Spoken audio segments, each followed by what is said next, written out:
A Rússia tinha anunciado que ia mudar sua estratégia militar e ia deixar de atacar os pontos mais ao norte da Ucrânia, inclusive retirando ali suas tropas, exército e tal, e ia focar um pouco mais no sudeste ucraniano. Pois é, nos últimos dias, principalmente na última semana, essa estratégia mudou e a gente teve cidades como, por exemplo, Kiev e Lviv, que são extremamente estratégicas, sendo atacadas novamente. O que significa isso? Por que a Rússia ela voltou a atacar esses pontos? E será que existe chance de um acordo, pelo menos no futuro próximo? Se vocês querem entender um pouco mais sobre esses assuntos, e muito mais também sobre geografia, geopolítica, atualidades, política, polêmicas, enfim, tudo para você se manter sempre bem atualizado, já se inscreve no canal, deixa seu like, compartilha esse vídeo, que eu, professor Ricardo, conto muito com a sua ajuda, beleza?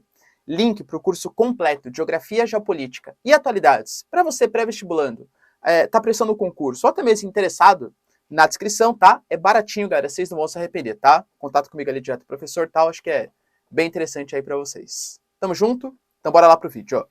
Bom, então listei aqui para vocês alguns motivos que levam o Putin a estar atacando novamente pontos estratégicos da Ucrânia, da parte ocidental e mas não só da parte oriental. Lembrando que o conflito, ele começou porque supostamente existiam movimentos não posso falar aqui no YouTube, né? Mas que estavam atacando populações de maioria russa da região de Donbás, da região de Lugansk e Donetsk, tá? Bom, primeiro ponto que a gente tem que levar em consideração é a questão do afundamento do cruzador Moskva, tá? Esse cruzador, ele representava o poder bélico, principalmente marítimo dos russos, e ele foi afundado na semana passada. A Rússia alega que não passa de um acidente, então teve um incêndio ali e tal, enquanto a Ucrânia fala que, na verdade, foram 2 mísseis que foram atirados ali no navio, e os Estados Unidos, ele também confirma, principalmente a mídia americana, confirma que foram os 2 mísseis que afundaram. Fato é, galera, independente se foram mísseis ou se foi um incêndio, isso demonstra uma certa fraqueza da Rússia. Esse mesmo cruzador, ele foi utilizado na questão da Crimeia, na questão da Geórgia, na guerra civil da Síria, por exemplo. Então, afundar é como se fosse, estou sendo combalido, estou sendo atacado. Para um país como a Rússia, que era tido como a maior potência militar junto com os americanos, é assim, digamos, vexatório, entre aspas, perder um ponto tão importante militar.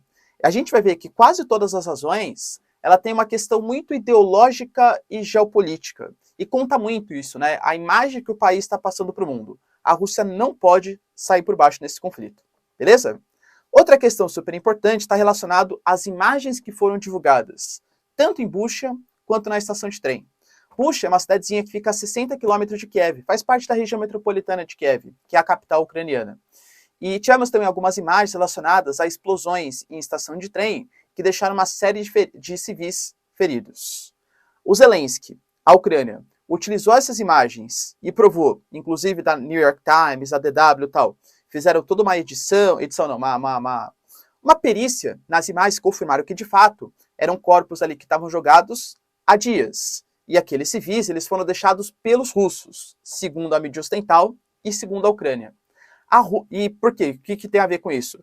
Com esse monte de civis sendo deixados abandonados, a Rússia ela feriu os acordos de Genebra. Ou seja, ela está desrespeitando, inclusive na guerra, existem certas legislações que têm que ser cumpridas, e a Rússia atacou deliberadamente civis, segundo a Ucrânia.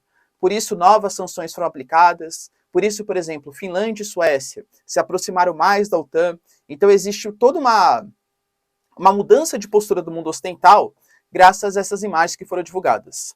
A Rússia alega que isso não faz parte, não foi ataque russo, que a Rússia só está atacando posições militares. E aí os militares ucranianos, como eles ficam perto de civis para se defender, às vezes acaba tendo ataque a civis também.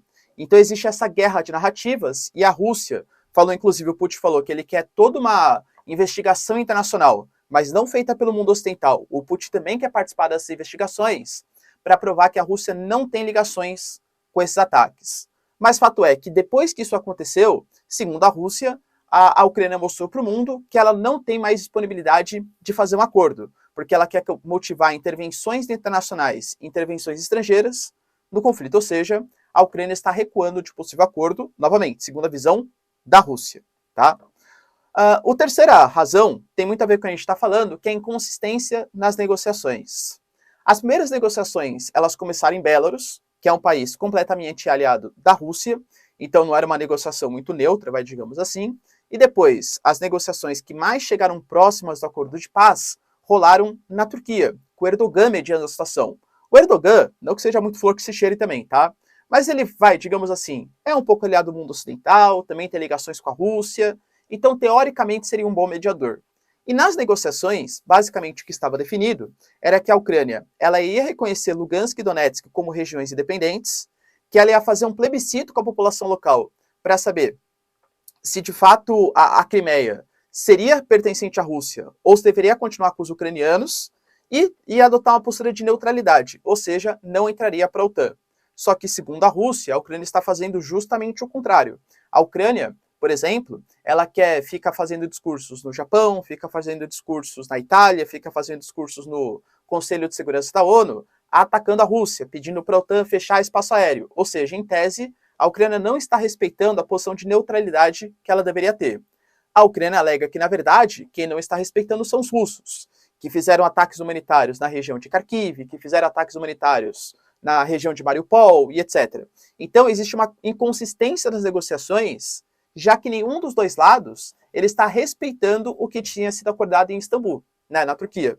Tanto que, por exemplo, a gente não ouve mais falar, há 2 semanas já, de uma possibilidade de uma reunião, e inclusive o Zelensky falou que caso tenha uma reunião entre o Zelensky e o Putin, essa reunião vai ter que durar algumas semanas, né? Algumas reuniões vão acontecer.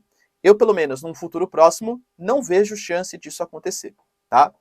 Outro ponto importante, e aí muito ligado à mídia ocidental, está que a vitória do Putin, ela estava demorando para acontecer. E segundo a mídia ocidental, o Putin nunca confirmou isso, a vitória ela tem que vir até o dia 9 de maio. Então atacar essas posições estratégicas, esses centros de comando, é super importante. Aliás, ponto importante, tá? Na própria questão de Bucha, que eu falei, o Putin ele ficou tão enfurecido com essa suposta montagem que a Ucrânia fez, que o Putin mesmo falou que ele ia começar, por conta dessa manipulação da Ucrânia, atacar centros de decisão.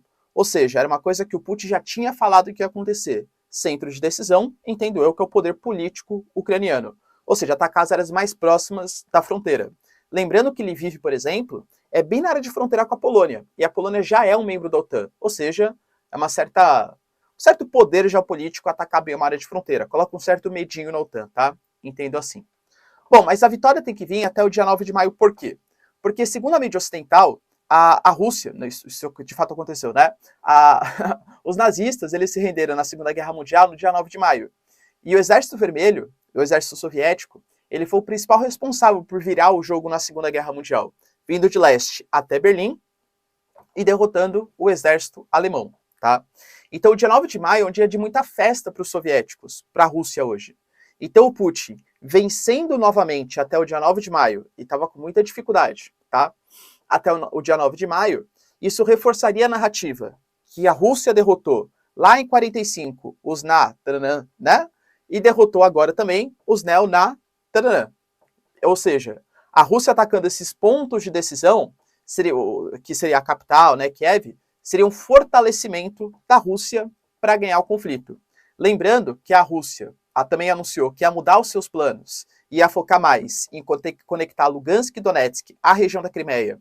Inclusive Mariupol hoje talvez seja o ponto mais conflituoso da questão entre Rússia e Ucrânia, justamente por isso, porque é muito mais fácil você dominar, e é muito mais estratégico para a Rússia também, dominar somente aquela partezinha do leste até o sudeste, do que dominar a Ucrânia como um todo. É mais difícil e menos estratégico. Mas já que a Ucrânia mandou aquelas imagens, segundo a Rússia, os pontos de decisão também mereceriam novos ataques.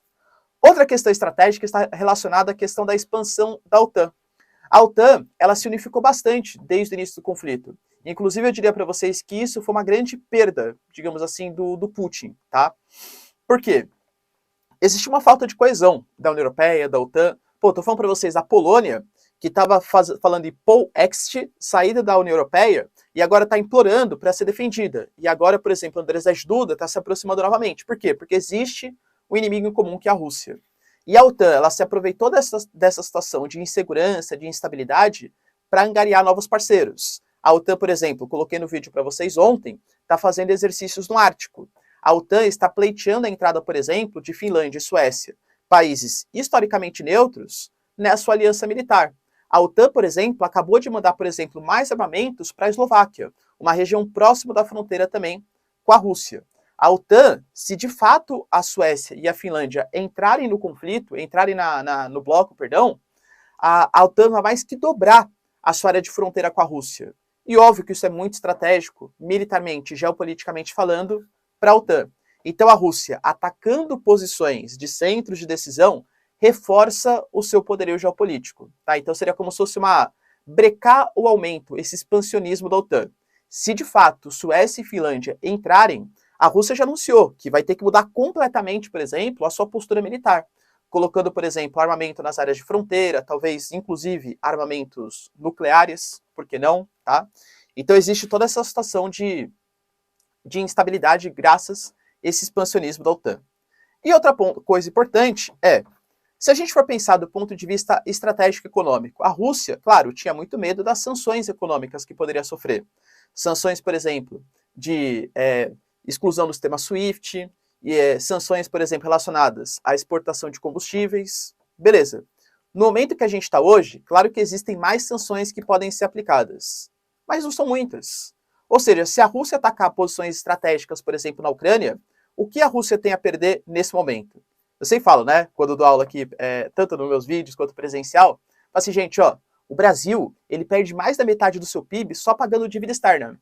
Por que a gente só não simplesmente dá o calote e investe na gente mesmo? Professor, sensacional, ótima ideia. Por que o Brasil não faz isso? Porque ninguém mais confiaria no Brasil e a gente sofreria as sanções econômicas. Vou imaginar que, por exemplo, o Brasil já esteja com todas as sanções possíveis de serem sofridas.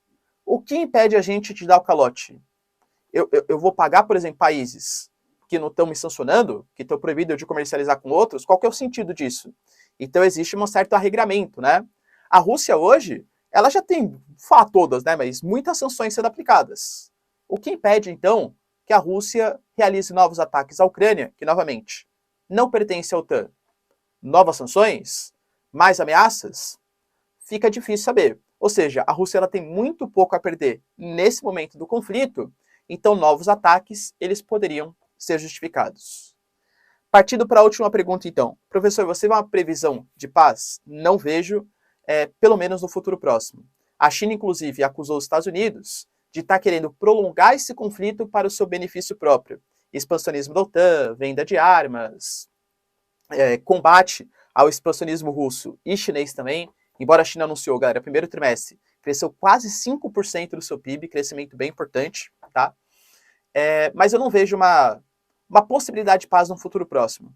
Por quê? Porque não existe mais essa coalizão. Desde da questão de Bucha e do ataque à estação de trem, Rússia e Ucrânia não se conversam. Não há nenhum tipo de coalizão.